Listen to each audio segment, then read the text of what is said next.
Hello, everyone. Thank you for joining us at TorontoJS Online Tech Talk. Tonight, we are hosting Evert and Marco Campos, choosing architecture for small projects and form validation with almost no JavaScript. So we'll be starting with an introduction from the respective speakers and their talks, followed by a Q&A session and a networking session at the end. We're a volunteer-run nonprofit corporation that aims to support all in their journeys to learn and share their passion for JavaScript and by extension, software development. We have close to 12,000 members on Meetup. We have in-person and online events. We have over 5,000 members on Slack, 900 on Guild, and over 50 volunteers. If you'd like to join our team, please contact us at sponsor@torontojs.com. If you'd like to learn more about our other events, whether in person or online, you can scan the following, or you can also check us out at TorontoJS events on guild.host. We follow a code of conduct. We're dedicated to providing an abuse-free, harassment-free event experience for everyone. We don't tolerate abuse, harassment, or intellectualism in any form. So please be nice. That's the essence of it. Something's not right, feel free to reach out to me in a private message, and I will look into it as soon as possible. Also, if you're not happy with how things are looked into, feel free to report abuse at torontojs.com/p/report. And if you'd like to join us, you can join us on Slack by scanning the following. And with no further ado, I'd like to introduce Evert Pot. Evert, would you like to take over? Sounds good.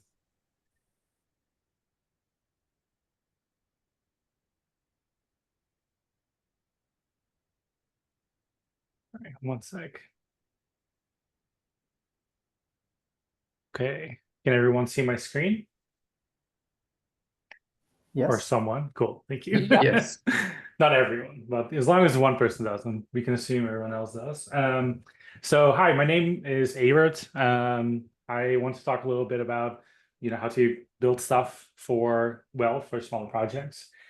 You might know me from other kinds of presentations, such as how does a file system work, or how does a promise work? And I think this presentation is a little different because it's not really ones and zeros. It's extremely opinionated, so it's a little bit new for me, and so I hope it's interesting.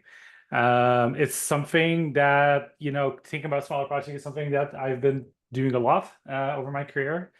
Currently, I work for a company called Sprout here in Toronto. It's a small startup. We just got our second engineer after me, and we do stuff in the fertility benefit space. But most of my career, I've done a lot of startups, and I've also been an open source contributor for a long time. I think I published my first open source library in 2001. So I feel like I have some bigger company experience, but I have a lot of small company experience. And there's some stuff that I feel like I've learned, and I want to try to talk about. So I'm curious, how this lands. So let me know. So I originally moved to Canada 2006 to join a company called File Mobile. This is it. And we were basically trying to build a YouTube. This is a little bit like YouTube was up and coming. It wasn't really as big yet. So as soon as they kind of started taking over, we were like, okay, we got to try something else. So at the time, it was kind of the dark age of the internet, I guess, or building software a little bit for the internet. So we would actually SSH our files just like onto a server, and for the first 6 months or so, we just purchased 3 servers that are sitting on my desk next to me before we were able to plug them into a data center. We had to do the math on like what is the cost per gigabyte for a hard disk before Amazon S3 came along, because I think S3 was the first AWS service they made. So one of the things was had some fun memories there. One of them was we at some point I think CBC lost the license to the theme for Hockey Night in Canada, and they used our platform to basically do a contest to get a new song for this. So we got to build this, and so this is kind of our pivot. We started building these social media things for other companies. Unfortunately, the design looks pretty broken here. That's not how it used to look. It's just how it looks on archive now. And but yeah, it was an interesting time because I think the busiest night we got like millions of hits to our servers that were still just sitting on my desk on the office internet, and we barely survived. I think I had to do some live index changes in my SQL during the program as well. Also got some really fun press because I think, it was early days social media, and they weren't necessarily immediately aware that, there would be a lot of trolls. So we got some really brilliant news from that and stuff. And somehow one of those worst songs made it all the way to the top because they also did a voting system. They were like, well, actually, like, it's not a vote, it's actually a jury thing. Sorry. And which was the right choice, I think. It's a hilarious song. But yeah, so kind of back to small projects. So I want, like, here's some examples of, what I see is a small project. So, you might be in some of these categories, you might fit some of those, maybe not all of them. But, obviously it's versus personal projects. You might have a blog, you might have an open source project or stuff you've just released, and or maybe it's an npm library you've made. Let's see. And so another category is startups. So I kind of consider kind of early day startups. Maybe, I have a couple of developers, up to 2 teams or so. It's extremely arbitrary. This is kind of just how I thought about it. Maybe, you're still figuring out product market fit, which means that, like, you might have to make a lot of changes in the product along the way. You want to be agile. You don't want to, necessarily do things the best, deluxe version ever, because you want to optimize for speed as opposed to, perfect. Yeah. So, and maybe, you don't do any unit tests yet, and that's, kind of normal, I think, for those early starters, because you lose a lot of time. The unit tests are amazing at, helping you feel confident about changes, but if you're just gonna throw it all out again, then maybe it's not worth right in the start to do this kind of thing. Let's see, sorry, my presentation thing is a little weird. Okay. So another example is agencies. I've, in my career, I've ran an agency. I've also done a lot of agency work for different companies as a freelancer. So a lot of these projects, they take several months. They have a fixed budget that, you start with. And so it's these, usually as soon as the project kickoff has happened, there's a little bit of tension of, like, on the agency side, you don't want it to blow up because, like, you don't want it to cost a lot more. But if you do run into problems and you feel like, you might need to rewrite something, it's very hard to justify that with the client. So everyone in an agency, after a project is kicked off and after terms are in place, might be disincentivized to try to do things right. And also in a lot of these cases, companies would hire an agency to do the first build, and then they will hire junior or intermediate developers to continue to maintain it. So I think another example where, it's limited time frame, and you just want to get it to a state where it works well enough, and you kind of have to constantly make those trade-offs of, like, what is good, what is great, what is fast. And so the 3 things I think, at least all these types of examples have in common is that, budget is extremely important. You might not have time to iterate, in a startup, like, you're not going to iterate in architecture, you got to iterate on features and on products. And the person who initially built something might not be the person who will continue to maintain it.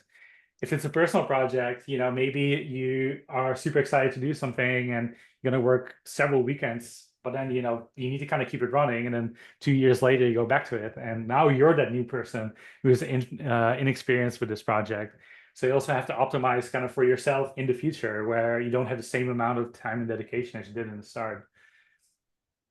So what is the outcome for these kinds of like early stage projects? So I kind of see it as, three possible timelines.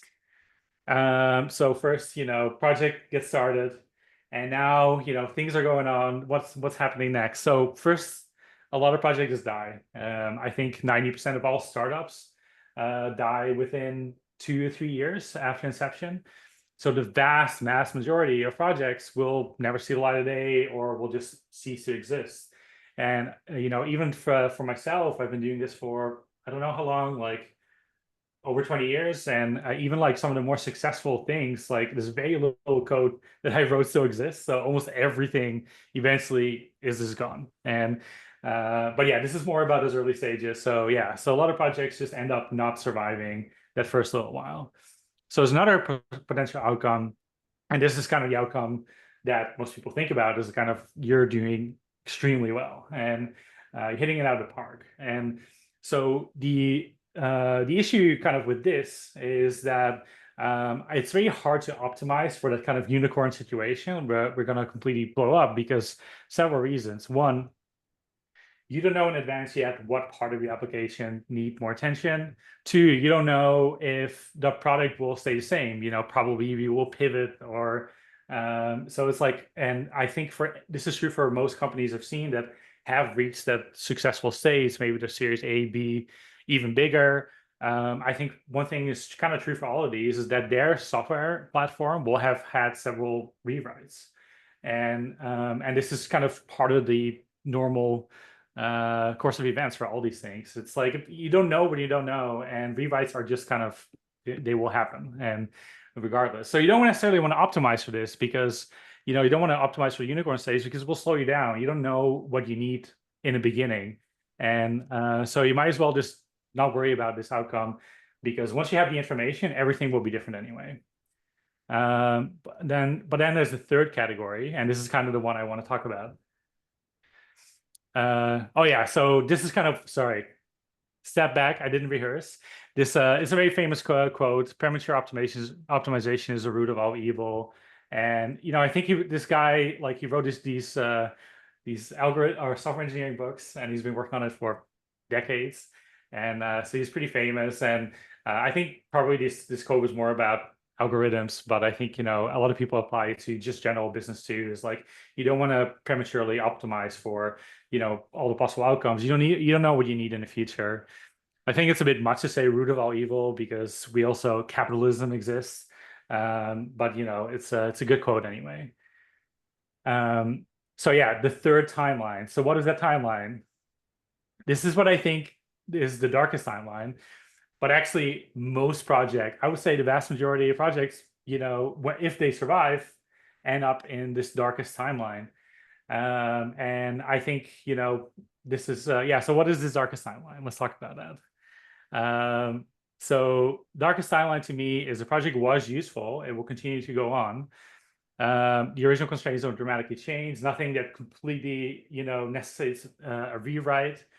There's also no huge budgets, so you're kind of stuck in this perpetual kind of place that many of the architecture decisions that were made at the start you now have to live with. And over time there's bit rot or entropy. So and I think this is kind of something you may have seen that as you kind of work on a project and you haven't looked at it for a little while, you go back later, then suddenly it doesn't work anymore. Like what changed? Like, and this is kind of what bit rot is. So I think it's very true for like a lot of software development today. Is like there's just so many moving pieces that by not touching it, it will just somehow break anyway. And yeah, so and what happens if you to a city or software project that doesn't get maintained, it gets overgrown, things start to nature takes over again. So I think it's the course of all React applications to eventually become a white screen. So you might have seen this for lots of stuff too, and I think like I just tried to find some project on my computer that I hadn't looked at for a couple months. So I just ran npm-i in it, and it said it had 12 vulnerabilities now. And actually, this is not the most extreme I've seen, not by far. And I think, if anyone here works in a software development team, like a medium-sized software development team, they run npmi from time to time. I bet a lot of you will just ignore those numbers. And I think this is also an example of like things slowly kind of getting worse. It's of course better to try to maintain this, especially if you have actively are developing it, but I just see that not happen all the time. So yeah, what I'm really talking about is technical debt. And technical debt is like, I don't want to talk about technical debt as a negative. It's just a fact of life. It's like if you take on debt to money debt to invest in a company, it's something you do on purpose to build a company, and hopefully you get, your investment back. And that's true for technical debt too. It's not something you should hate. It's something that you need to embrace and control and, be deliberate about. So yeah, so this kind of technical debt I'm talking about is like it's really has to do with like over time making changes gets harder because maybe your original developers are gone, or maybe you never got a chance to fix that thing that you hoped you would after you release something. Maybe test coverage is low, so that means that if you change something, it might break something else. So therefore, I don't want to upgrade from React, I don't know, 18 to 19, whatever we're on now, because who knows what might break, and who's going to give you the time to do that. And but then if you don't do that, now that kind of pile of like little version changes for just React is going to, it's going to get bigger, and other projects as well. So it's hard to stay on top of this stuff, especially if you're not given the opportunity to do so. Maybe you have no types. Honestly, that sucks. It's like types are so good. Like, I know not everyone is like into TypeScript, but you just can't deny that if they are there, it makes it, you might feel safer about making changes because it will just like yell at you if you do and you broke something. Yes, and of course there's no time and budget to, make these changes that you always wanted to. And also, of course, like the worst possible scenario is you accidentally chose microservices as a valid architecture choice. I think a lot of people might be able to relate to that. Is like, why did you do it? Does it actually help? Does it slow you down? I don't know. Nobody knows anymore. There's also huge cultural effects that I've seen. It's for instance, frameworks are no longer popular choices. Like maybe honestly, like people seem to dislike Angular. It's like popular. It's huge in a lot of places, but then it's also I don't know. It's not. This is not good behavior, and I don't condone it. But you see people making fun of certain frameworks, and it's like it's not a thing you should do because like other people live in that space, and it's like I think it's just not helpful. And to kind of but aside from that, I think like it does kind of happen that like certain frameworks kind of lose popular momentum and they become kind of like the not cool option, and so and that makes people not super happy to work in that space. And the thing is like if you work in an Angular shop, and I'm sorry for picking on Angular in this case, like Angular is fine, but if you work in this shop, then you might think, oh, on the next other side of the street they have React, but your life is not going to change if it was React from day to day, because if you went for React 5 years ago, then maybe you are not using Next, or you're not using hooks, or you're still on Redux, even though or maybe just before Redux is a thing, because we're kind of over that hump again, and Redux is no longer a thing. So all this stuff keeps moving. So, whatever you had 5 years ago, it's not going to feel super relevant today. And it's going to feel like, you're falling behind. Yeah, so this is kind of that point. It's like React just changes. Like, look at React code base from 5 years ago, 10 years ago, it's completely different. And not because of the core library is fine. It's just everything around it and how people think about good React development changes. I think there's also a really strong sign that something is wrong is that if you kind of live in this, you're in a team and your teammates are kind of starting to make fun of, your own project and become cynical about kind of like the work you're doing. I think it's just such a huge red flag, because I think once your team kind of gets to this state, I think they're no longer in a space where they will want to improve it because they've already kind of given up. And so if you ever kind of like, if you're a tech lead or something, you start seeing those signs. I think it also people lose kind of what's the right word for it? They no longer feel responsible for improving that situation, and it might be too late, at that point. But yeah, so these are, you see it, after those years. Yeah, and maybe people are like, well, the only way you can fix is a complete rewrite. This happens all the time, and like everyone will tell you, you should never do a complete rewrite, but then people do it anyway, and I've been guilty of that as well. Yeah. I think probably the worst thing is when you start to get signals from your, your management team that's like, like, are these developers working hard enough, and that, trust is kind of gone. So this, I've also seen this, and, we kind of get into this. I don't think, as a development team in a smaller company, if you feel like your relationship with your product managers or your executives are adversarial, I think it's not good. Like, but it happens a lot, and because this idea of like, oh, as a developer, I need to push back because they just want more features and I need to fix stuff, and it's like it's not a great position to be in. What you want is like for you to have a real conversation with the person you're working with, and agree together on what the right path forward is. So yeah, see it happen all the time. So anyway, this is the darkest timeline, and I have bad news. This talk is not about how you can fix that. If you're there, it sucks. What this talk is about is more about like, well, what if we went all the way back, in time? We go all the way to the start, and it's like, what would you tell yourself, just starting off this new project? But you can't tell them, oh, this framework is no longer popular. It only has to be in vague reasons and subtle hints and signs and stuff that someone else has to interpret. So try to think about this. So bear with me. Here's some stuff that I thought about. So let's see if this is helpful. Let me know. Oh wait, darkest timeline. It's back.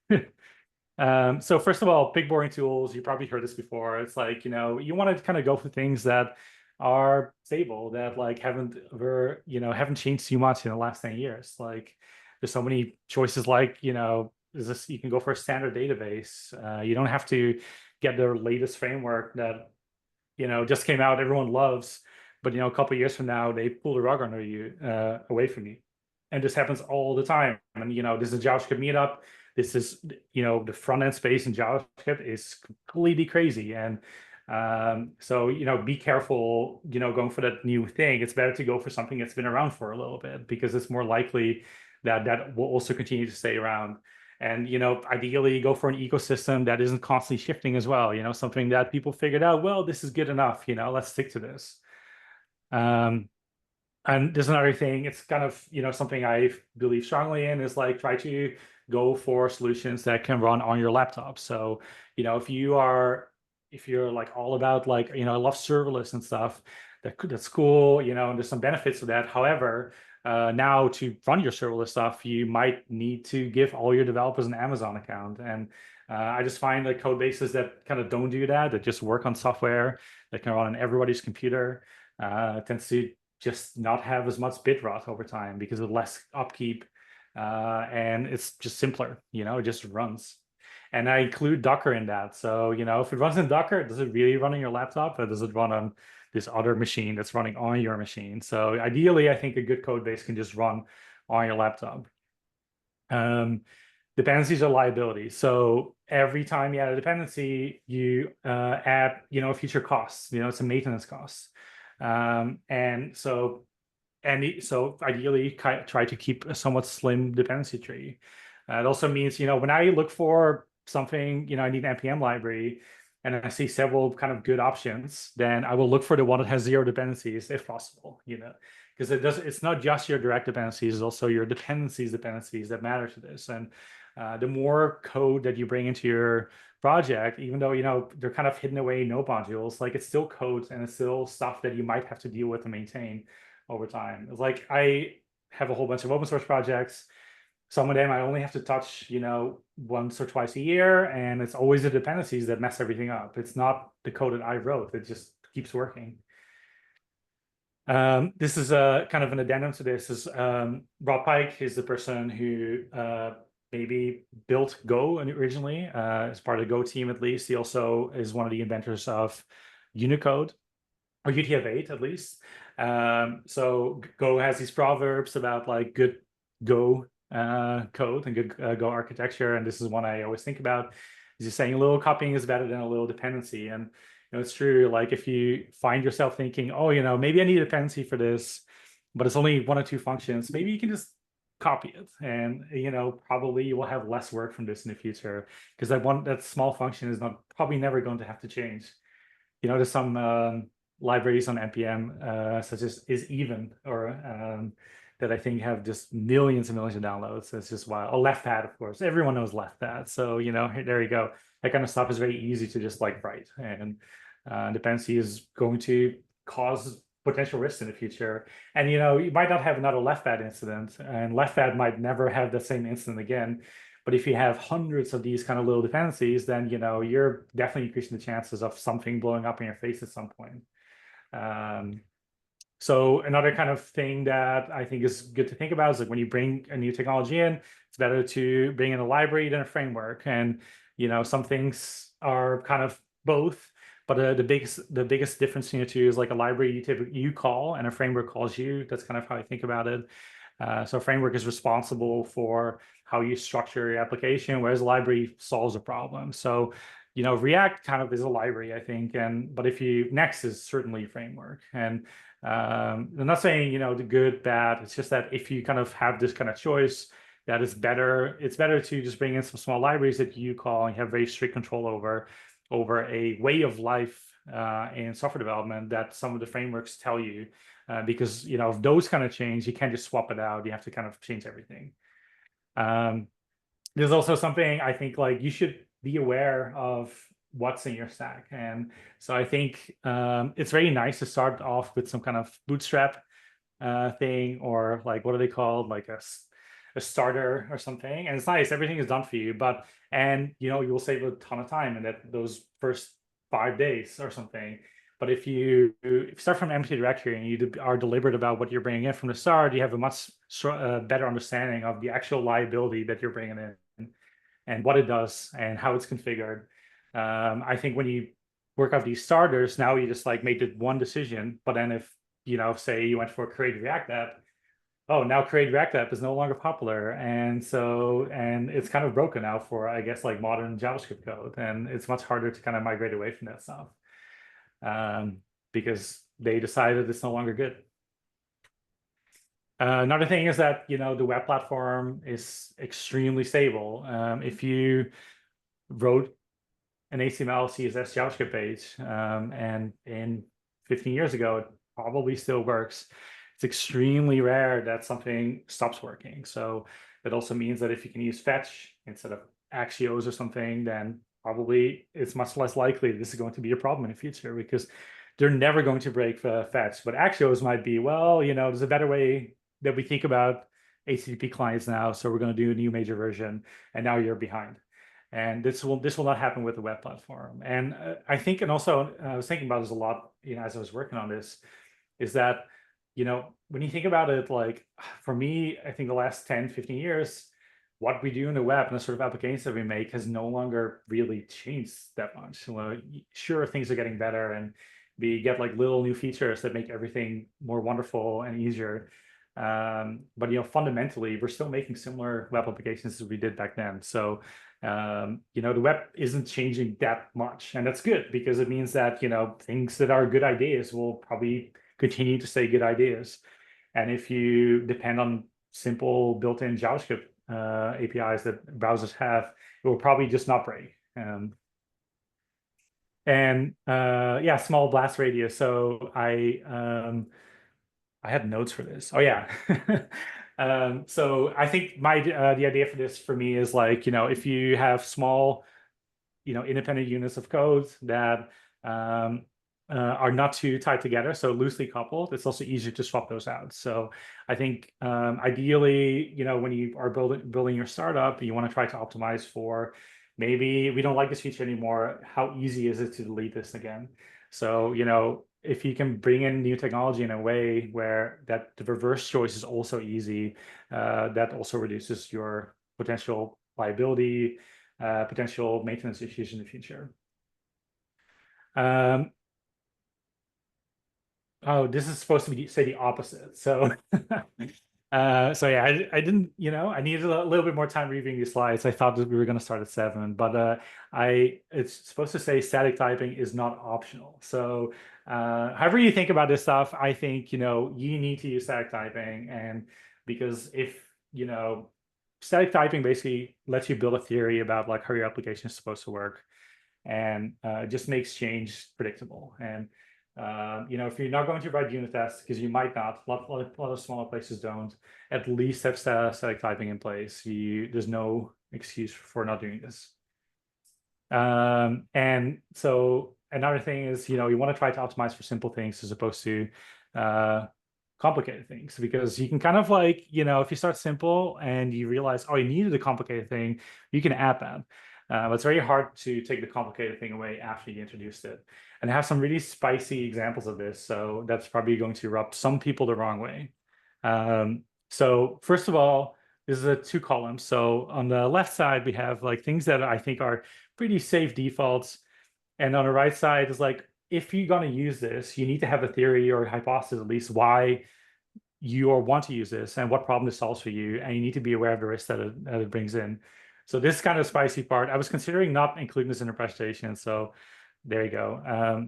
And again, it's not so save default, building an API with JSON. Maybe need a hypothesis is like you want to use GraphQL or gRPC or JSON-LD. All these things are complex tools. They're not bad. And like the right column is not like, this is the bad column.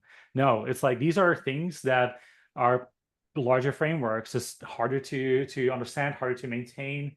GraphQL is so wild to me too as an example of all this, because we had this like, there was for a bit, it was like everything is GraphQL. GraphQL is the shit. But then a little bit later, and that's like now, it's like, well, maybe it wasn't GraphQL. And it's like, and I'm like, yeah, that's what I've been saying. But, it's not that GraphQL is bad. It's just that GraphQL is harder. And like, you need to have a good case for GraphQL. And probably not everyone is that good case. So here's some more. Session cookies. You can probably guess it's on the other side. JWTs, because now you have refreshes and you have revocation lists. Or if you don't have those things, maybe you should know about those things if you decide to use JWTs. There's a lot of security issues around these things. It's like famously Auth0, who might power some of your user registration systems, had a bug where they didn't check whether the JWT was using a encryption algorithm. So if you did none, and it basically said, yep, that's okay. This is a valid JWT. It doesn't matter who made it. Anyone can make it. So even they get it wrong. This is like, there's a lot more surface space for, making errors. And yeah, so maybe you should consider session cookies, because they're in every framework and it's easy and it doesn't have any of those problems, and you can lock people out and that kind of stuff. So so I have more. Safe default, React. Maybe some people who know me a little bit are surprised it's on the left side, but React by itself has been around for a while, and it hasn't fundamentally changed too much. It's popular. I think it's a great library. But maybe stuff like Next would fall on the other side for me, because and not because the technology is bad. It's very interesting. It's just that this is such a fast moving space, and I think only larger teams that can support the people behind Next completely change their mind about how Next applications are built every year or so. Can you you need a budget to be able to support that, and smaller companies don't necessarily have that. I'll have more. Yeah, databases, of course, MySQL, Postgres. Why wouldn't you? And on the other side, we have literally anything else, because there's so many other types of database systems that are amazing, that are cool, that solve very specific problems. And yeah, but you probably shouldn't use those from the get-go. I really like Cassandra for some stuff. But the thing is also, if your application starts with SQL, and then over time you realize, oh, this is part of the application that doesn't really work that well anymore on this generic kind of database. You're not going to switch everything to this other database system, but instead you're going to pick the specific features that don't work well in the generic database, and for those things you introduce more specialized databases. So last one, number 10, no microservices. So, and maybe you're listening to this and you think, well, this person, old man yelling at clouds, or, maybe to you it sounds contrarian. And, that's probably true because I feel like I kind of went against the grain with some of these things. So I want to talk a little bit about that too, because like I want to talk about how did we get here. So first of all, it's the appeal to novelty. I think when say REST services, has been a thing for so long, and if somebody is going to write an amazing article about like we built a REST service, nobody's going to care because like everyone's already done that. But if you came up with this like other thing that's like maybe has a catchy name, it's solves some perceived problems, people are going to. It's much more likely for people to talk about this stuff. And also, I think like a lot of these kind of like newer techs come from kind of very, very large companies, and the kind of problems they have are very different from the companies or the problems you're having.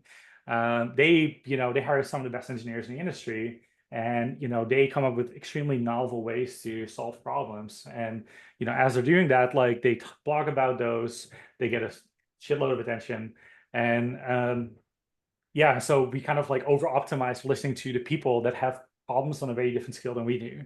React comes from Facebook. Kubernetes is based on something Google made called Borg. Google was one of the first kind of talk about monorepos and stuff. I'm not saying monorepos are bad, but it's just, we kind of like we listen to these engineers on these blogs and these really large companies and then take them to heart without kind of like thinking about the context of like where does that information come from. So, if you are a very large company, you can make very large changes. You can change your mind about stuff. You can hire the actual maintainers of the projects to, if something doesn't work, you just, hire everyone who works on the open source project and get them to change the project for you. So it works. So, some of the stuff we're seeing with Vercel just snatching up like half the open source front end JavaScript world. And then, things work really great if you run it on their infrastructure. They can create expert teams that, if you're in a small company, it's very, and you went for Kubernetes or something, it's very hard to make everyone an expert. So it's also expensive to hire a full-time person just to deal with Kubernetes, but Kubernetes is not easy, and you need at least one expert. So maybe now we need to outsource it. So yeah, it's just for big tech, these problems don't really exist as much because they can just have full dedicated teams to work on this stuff. Yeah, can they make big bets and change their mind later? And that's nice for them too.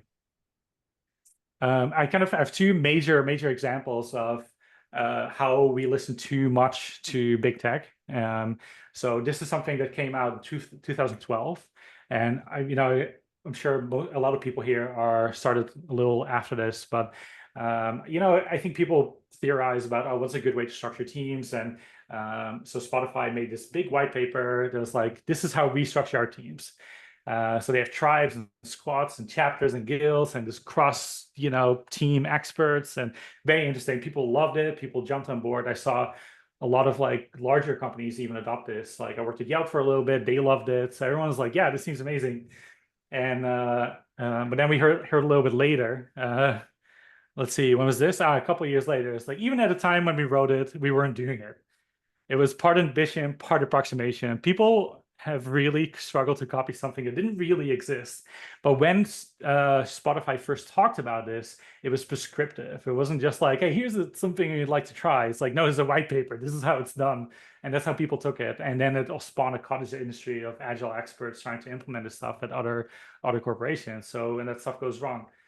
So another one is at Uber. Uber basically was the kind of the company that really kind of caused microservices to blow up, and they kind of also pulled back a little bit from that. And like so, microservices in particular, and I know I'm kind of beating a lot up on this. It spawned like a cottage industry of experts and people writing books and all that stuff. And even before those books were written, before they even had evidence of this being successful or not. So, and the original place where this kind of really like blew up at Uber, they were like, well, maybe 1.5 microservices per engineer is a little much. And because I think they had like 7,000 microservices or something for 5,000 developers, and it's like for them it wasn't like, it didn't feel good. But also when they originally talked about it, they talked about it as like they, gave the world a gift of this new architecture that worked really well for them, but it was just not true. And because they didn't have the experience yet. And it doesn't mean, their intent was malicious. It's just that, the people who champion kind of these architectures, they want to talk about it, they want to see the success, and they want to talk about it with the world. And it is really cool. And but yeah, like I think sometimes the rest of our industry takes that as like, new technology. Like I could become an expert in this, write a book about this. So anyway, these examples are a little bit older, but if you've been an engineer for 4 years, you've seen at least probably two of these things. Blockchain and LLMs, like it's a complete land grab for this stuff. And it doesn't mean that the technology doesn't have merit. But I think it's just a lot of people that, want to kind of, go along with the hype. And, there's new job titles that are like prompt engineers and stuff. And I think we're going to laugh about that stuff in a couple of years. So yeah, here's my takeaways from this. You can easily add complexity. It's very hard to remove. Be a slow adopter. It's better for you, better for your business. If you're an agency, it's better for your client. Think about the tech choices you're making. Like everything is a liability. So just like think carefully about what you choose to bring in and what risk and depth you're taking on. And machines with less components are less likely to break. So that's it. Thank you very much. Thank you, Evert. Just a reminder, friends, if you have questions, please write them in chat and we will get to you. I just wanted to say that almost all of the examples presented, I made that mistake at least once, over-engineered projects to the point that, it's barely a to-do app with every gizmo you can imagine. Yeah. It's kind of addictive, but it also teaches you that then you're not producing any features at all anymore, right? True. I have a question, Evert. Sure. So I think you've given us some really good insights on how to start when you're starting a project by yourself. I'm just wondering, what are your thoughts on things like, and I'm really afraid of falling on a landmine here, but I'm Okay. gonna try anyway. What are your thoughts on stuff like clean architecture versus just a regular MVC model view controller kind of project for trying to get started? And does it make sense to even consider, if it gets bigger, should that even be an alternative, or is that a total full of crap? What do you think? So are you talking like I haven't read the book Clean Architecture, so I don't know exactly what it prescribes. If it's similar to architecture enterprise patterns from Fowler, then like I think if it's about domain-driven design, I think that's really good. I think you should Yeah, try. it starts with like domain stuff that won't Yeah, change, yeah, and utilizes a lot of dependency injections to work your way down to things. right. So And that stuff, yeah, yeah. I don't yeah. know. It's like that stuff is like it is more enterprisey in a sense, but I think the issue with that stuff is that it might feel like it's slowing you down like a lot early in a project, and it is kind of nice to just be able to quickly prototype. And this is also why some of these projects, we kind of adopt kind of technology that doesn't scale that well and becomes messy, is because like we optimize for getting stuff done quick. If you're a little bit further in and you kind of like, yeah, you can think about your domain, the actual business problems, and you can think of that as the main, domain-driven design. I think that's great. I think that argument is separate from dependency injection container frameworks, which I think is just more contentious. If you're a Java developer, it's probably all you know. If you are a PHP developer, you probably use it a lot, but I think a lot of, not every ecosystem loves that. So in JavaScript, you don't see it as much. And I'm not sure if it makes too much of a difference. I think it's more important that if you're in an ecosystem that you do things similar enough to other people in that ecosystem. And, yeah, I don't know. I feel there's a lot to talk about. But yeah. Yeah. Thanks, Hubert. But I do like MVC framework. So, Django, Laravel, Ruby on Rails, even Express, like less MVC, but close enough. Like these things people are still making stuff with this, and it's not like it it's not legacy, and these frameworks existed, a bunch of those existed 15 years ago. And so these are really good examples of things that are extremely stable and still loved. And so, yeah, I think this is a good starting point. Like, do you need to build an SPA? Maybe not, but maybe you need some super dynamic active stuff in some parts of your application. Use these tooling for those parts of your application. Maybe it shouldn't be your baseline. And so, yeah, Django might be a little boring or stuffy, but it's like, it's good. And it has been good. And so many people use it. Yeah, I think in my case, it was more like a learning experience because I've played around a lot with like MVC projects and with extra layers here and there. I think they're quite common for Yeah, many different frameworks. I guess for me, after reading a few articles, one thing that I found really interesting was that if you were to use like a clean architecture for the front end, it's a lot easier to to basically plug in like React Native into your React project. Like they're right. this completely decoupled. But yeah, maybe I'll pass it along to another question here. Just give me a second. Where are we here? You guys are chatting so much. Oh, there was chatting. I'm gonna have to go back Go though. ahead. And Marco, I think you're the one with the first question, so I'm gonna throw the microphone to you. So yeah, I actually have two questions. You were talking about dependencies and bringing things in.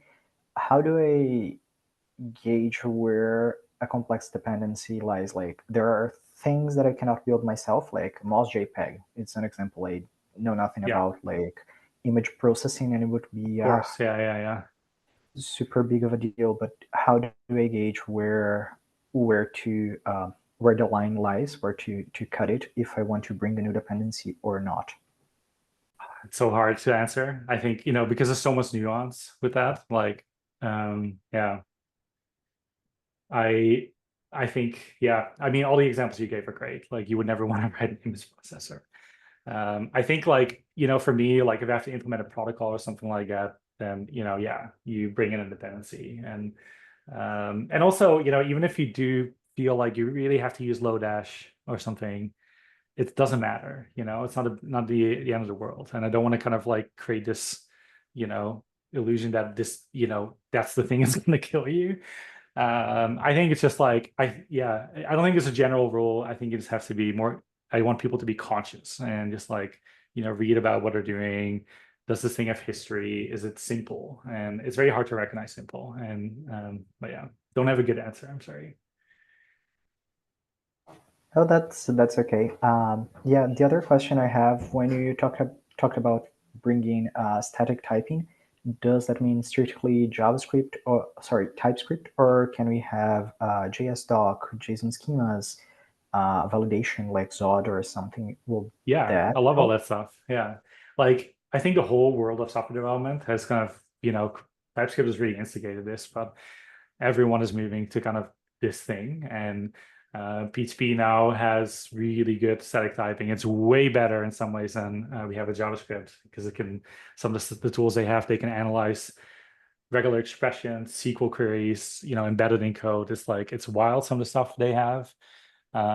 Ruby has static typing. Python, I think it's called PyPy, I don't know, something like that.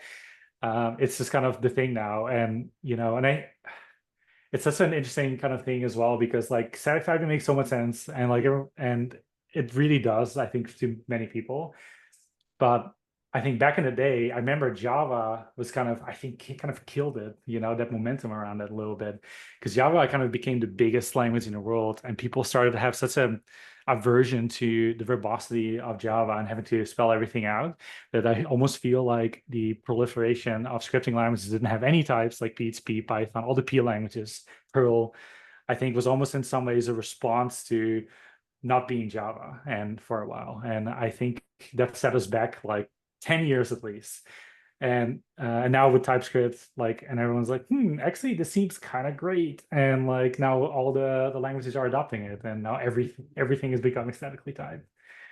But yeah, of course, JSON schema is great. I love it. I convert JSON schema to TypeScript types. I convert my database table to TypeScript types. I try to do that kind of stuff as much as possible to have, as much kind of analysis on my code as I can. Yeah, that's great. Thanks. I think this is it for questions. Evert, thank you so much. Really great presentation. Thank you. I learned a lot, also recognized myself a lot, so I feel like a bit of a meme now, but thanks a lot. Lots of hints on how to do things better. So since we don't seem to have more questions in chat, I'd like to welcome Marco Campos, our next speaker. Okie dokes. So let me share my whole screen. So prepare for the infinite thingy. Okay, sharing here. Let me start my presentation. Can everyone see, by the way? Yes, but for some reason the color now is like very white Watch. compared to earlier, but It's really blown out, like you've done like a color burn filter. Okay, so give me okay, let me stop sharing. Give me 1 second. Let me turn HDR off just because it messes with everything. Okay. Boom. Now it should be less bad. Let me try sharing again. Okay. Are the colors better now? Yes. Yes. No? Okay. So I'm I going think. to talk about. Okay. I hope it's better for everyone. So I'm going to talk a little bit about form validation with almost no JavaScript and a little bit of magic, mostly because of CSS and very nerdy references. It's all D&D themed, just because I'm a nerdy person. And some bad puns, just because, yeah, I'm not a dad yet, but I'm a dad at heart. All of the slides, or I think almost all of them, will have the creature shown on the side, noted on the footer. So yeah, that's it. What else? The content for this talk is available if you want to read the QR code or access the link. It's on my website. Everything is there. I think it should be updated. I was having troubles updating everything earlier today. So yeah, I hope everything is working. Okay, a little bit about myself.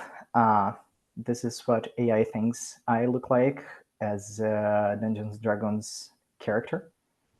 I've been a developer for around 15 years. I think it turned 16 or so recently.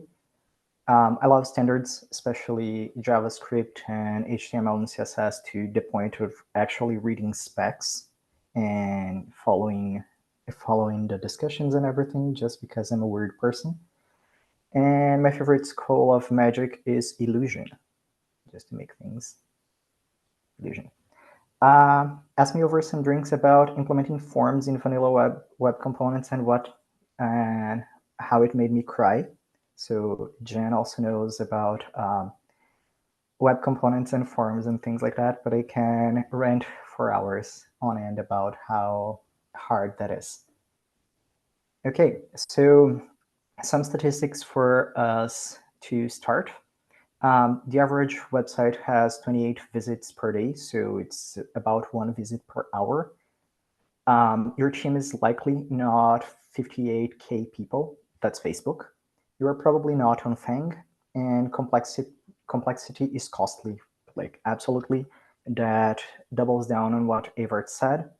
Complexity is bad. So given those statistics, think that your website, even your landing page for a new product where you want to get everyone's emails, it will get 1 visit. So you don't need to, I don't know, bring React Next and whatnot to it if you can just have a simple static HTML website. So think about how to scale and be lazy 80% of the time. So yeah, some examples of forms and how they are annoying. So this is the form for the US visa application. It's a little bit tiny, all of the images. Sorry about that, but it's very plain. Doesn't have anything special, not customized fields. All of the inputs look like inputs. And yeah, that's it. It works. This is my family doctor appointment system. It's very plain as well, has some customized fields, but works as well. It's just a little bit annoying. I think the most JavaScript needy part is the date picker, but aside from that, you can do everything in like plain HTML. So yeah. And this is the Dungeons and Dragons character sheet. So it's a huge form, and what I used for the demo for this presentation, so I overworked the demo again. It's a lot of fields, lots of things to calculate, to fill in. Some of the old people that play D&D in pen and paper and not digitally. Like digitally is super easy. You click, click, click, and get everything done. But when you had to do it on pen and paper, it was kind of painful to go through everything and write everything down. So yeah. And probably that's your landing page. It's something like this, an image, some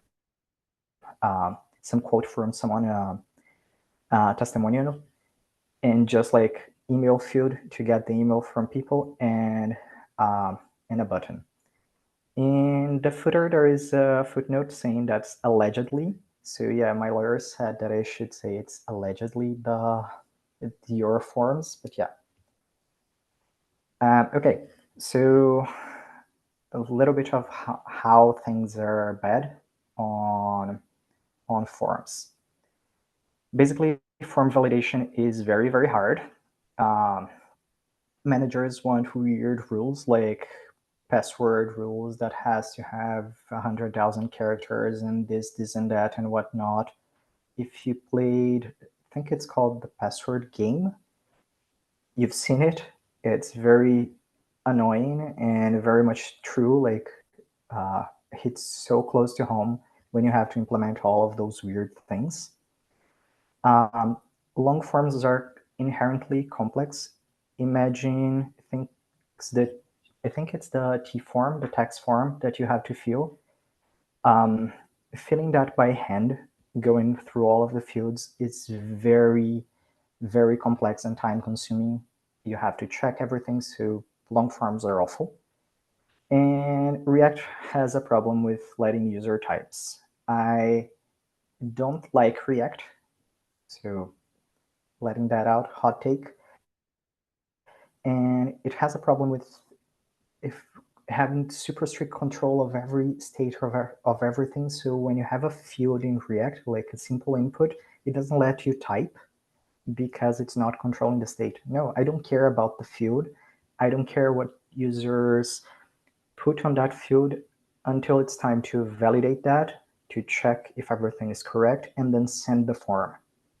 Usually those things can be very much done later. Don't need to be every time a user types one single character. You don't need to care about that. It doesn't matter, actually. And yeah, autocomplete is a thing.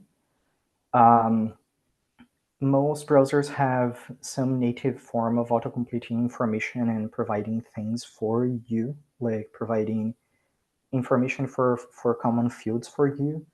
Password managers are also a thing, and disabling your fields from pasting or working with password managers is awful. Don't do that, ever. And yeah, browser built-in validation.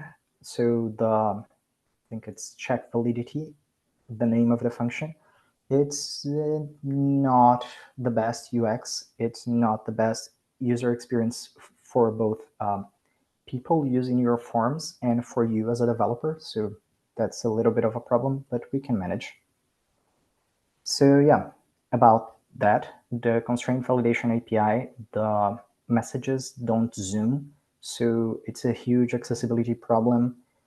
When you have showing some message, it's on that size all the time. Users cannot like zoom in and see in a larger size. And I think for screen reader users as well, it's not the best. It doesn't read everything. It's kind of wonky. So yeah. Some of the messages are very cryptic, like for, I think the pattern attribute, it just showed you need to fill in the pattern, but it doesn't show you what exactly the pattern is, what you're expected to fill in. It just say, yeah, you need to fill it and follow whatever validation rules. But you're like, yeah, what are the validations? The messages are also very much dismissible, so very easy. You breathe away from that, you move focus away from the field. Lots of things that happen can dismiss the messages, and that's not good user experience, especially for cognitive disabilities, like someone who is older or someone who have ADHD, someone who have problems memorizing information.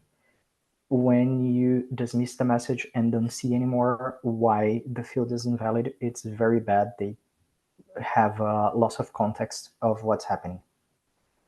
And the API for developers is weird to work with. It's not the best API design in the world. So yeah. And it's not customizable. You cannot change style CSS, everything about it. It's just what the browser provides you, their UI, and yeah. But it doesn't need to be hard. With a little bit of love and care, we can tame that beast and solve the problem. So we can start with the principle of less powerful. Start with the least powerful language for the problem. That means HTML, then CSS, then JavaScript. Add the others on top as needed. So you start with HTML, you start with semantic HTML that is accessible, or most of it is accessible by default. It will give you a good and solid base. Then you add CSS on top, and then you add JavaScript if needed. And that will make resilient. A very good point that Evert brought was that the web is stable. It has if you look at the conversations about even JavaScript and about HTML, about CSS on standards, like how the conversations and the standards evolve, one of the core principles of the web is making everything as backwards compatible as possible. So there used to be a joke until they changed the website, but the Space Jam website from 1996 or something still run and was rendering the same by browsers. So yeah, the web is working and it's awesome. So try to make everything, make an effort to make everything as least powerful as possible. Okay, so some UX patterns to make things easier to manage. One is using the wizard pattern. So you follow different screens, different steps. It's like one of those old Windows things where you have a window with something and then next. You follow next steps. This is called the wizard pattern. Keep it simple and use optional items. So this one is specifically for information, and try to bring that to your managers. If you don't need that information up front, just don't ask about it. Just skip it. Think about what is required and what's the bare minimum that you need to have, and stick with that. Everything else is optional, and your life will be easier. Group-related things. So whenever you have related information, it's easier for people to navigate around a form if they are grouped. This goes back to the wizard as well, but back to the example of filling your taxes. everything is grouped, even if it's like a long form and you have tons of fields to fill out. The things that you do about, for example, any help from the government that you get, anything related to kids, anything related to family, those are all grouped in chunks, so you can do them in chunks. That's easier cognitively for people to process. And yeah, be aware of the context of your form, like who's using your website, who's using your form, who is filling it, how you make your user's life easier. So now for the HTML attributes to make everything work. There is the required attribute. It's very easy. Your form do not go forward if the field is not filled. So yeah, easy. Pattern is for when you need something more complex, like you need a postal code, like Canadian postal codes are, if I'm not mistaken, letter, number, letter, space, number, letter, number, or something like that. So it's not a simple thing like a string of characters, a number. So you use pattern. The types of the input attribute, they also help a lot and give you lots of things by default that you don't have to think about.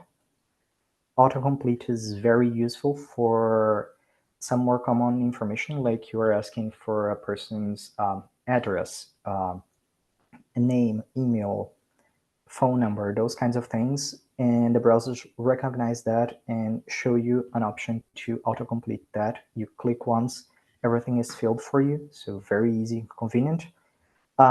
One caveat, don't use the max length attribute, as it's very bad for usability, for accessibility. It cuts off the input, so you cannot type anything after that. So a person who's using a screen reader or other thing, or even pasting to the field, if you have a max length, they will not have any indication that you went over that. It will just cut off your text. So it's not a good attribute. Some of the CSS wizardry. There used to be some, so you can use selectors for checking validity of things. There used to be more complex, like this first selector, input not placeholder shown, not focus, invalid. It's a wild mess.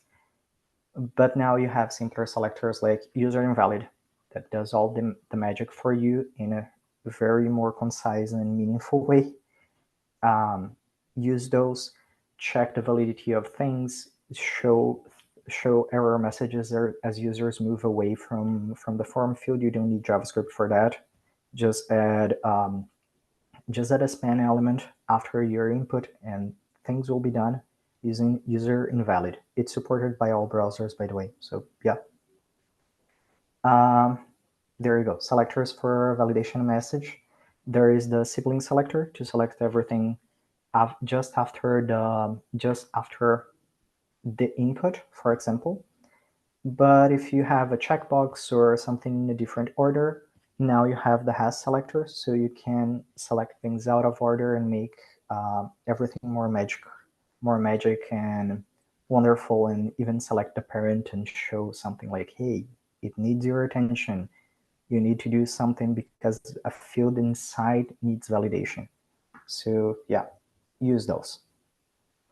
The potential JS that we want to bring on if needed is to customize error messages, so we can dynamically change the error message, show multiple things to users.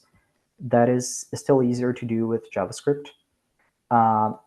Add more complex validation, like for when two fields depend on each other, you have a list of checkboxes and you can only check some of them, like up to 5, for example. Those kinds of validations are not possible with HTML and CSS, so you need JavaScript for that.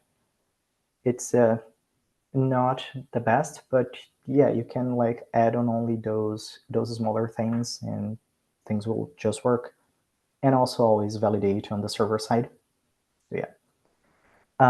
You can improve the UX slightly, by doing things like saving to local storage the form field. So when a user loses connectivity or goes back to your page, you have all the information saved so they can go back to that instead of having to refill all of the fields. Yeah, demo time. Let me show a demo that I wrote if I find the page. So have on VS Code running. It's all HTML right now. So we have an index HTML and pages. I don't have any dependencies, as you can see. It's only ESLint and TypeScript to make my life easier for writing the code. And I have it running on the browser here. So this has JavaScript enabled. It starts with moving. If I go back to the root, it moves myself to this page, the first part of creating a character in Dungeons and Dragons. It's very much inspired by D&D Beyond. If you play D&D, you probably know about this tool. So yeah, I can pick, for example, character race. Let's go with half elf. And as I mentioned before, it shows the has attribute in CSS, so it shows the things inside. We go here and select something, it will mark again. Again, this some of those parts don't have JavaScript. They are CSS only. Actually, we do something fun. I'm gonna disable JavaScript. So I'm gonna disable JavaScript. It's not enabled. I don't have JavaScript running. I'm gonna reload the page just to show you. It is not executing any scripts. Actually, even my Chrome extensions are not executing anymore because it's disabled. And it still works. If I pick again, I can see some of the things are enabled with JavaScript that need help from JS to work, but I can move forms and it moves to the next one without any issues. If I try to move, it shows a browser validation because this field is required. So I need to pick some. I'm gonna pick one, for example. Shows a lot of the features and things going on. I can move next. Has some validation, but I can select. There are even some suggestions. So yeah, you can just keep going. Let me pick the other numbers, and there you go.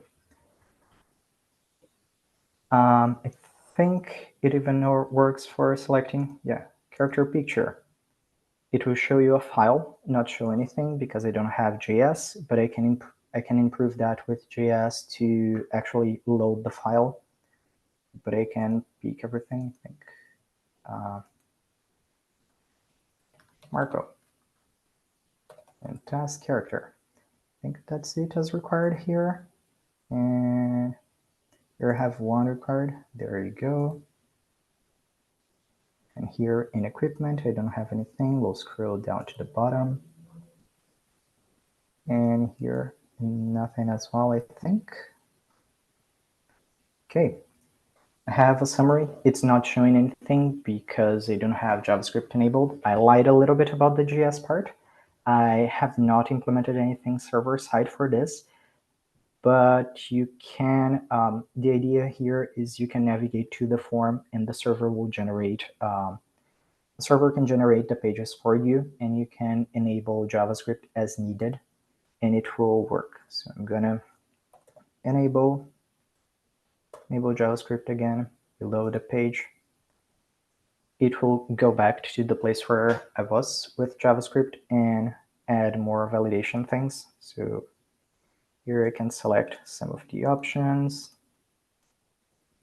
Why did I make this so complex? Okay. And here, for example, as I have JavaScript, I'm showing less things. So if I change the level, it shows more features depending on that. And I can do some magic. And enhancing the idea is everything is being enhanced with JavaScript, but it doesn't need to. Need to have that. It's plain HTML, the form still works and sends to the server and has some validation. I'm also saving things, so you can go back and it saved all of the information because I have JavaScript. If I was doing server side only, I would not have that. Let's put test again. Now I have my password manager suggesting things. And I can pick a picture again. And this one is cool. It will show the picture. So yeah, show my character here, but it's just an improvement. It's still having a file select the same as we had before. I think I'll have to pick this one. Yeah. Some things. And move to the summary that have everything filled, I hope. So one more step. Yeah, have everything filled, and you could do that with the server side. I just did with JavaScript some things to make my life easier. But yeah, that's the demo. Let's go back. So some of the references for you to take a look. Rachel Di Trello, I think I'm butchering her name, has a very good talk on accessible forms. I think she will be giving a talk for TorontoJS soon. And yeah, she's amazing, has a very good, an awesome knowledge on accessible forms. There is Smashing Magazine. Usually their tutorials and guides are very good as well. DQ is a huge company in the accessibility space, and they also have posts on accessible form validation, especially error messages. So read them. Here are some references. The references that I got for the statistics. So just Googled and found like numbers of users from Facebook and so on. So yeah. And yeah, QR code for my website. If you want to connect on LinkedIn, check out. I have a blog. I'm not writing too much, but that's there. Thank you. And questions? Marco, thank you so much. If anybody has questions, please let us know in chat. I do have a question. It's kind of wide open, but there's some interesting frameworks that are really utilizing the web like it should be, trying to take advantage of technologies that are proven like HTML and CSS. For an example, Remix, and I believe Svelte has been going that direction for some time as well.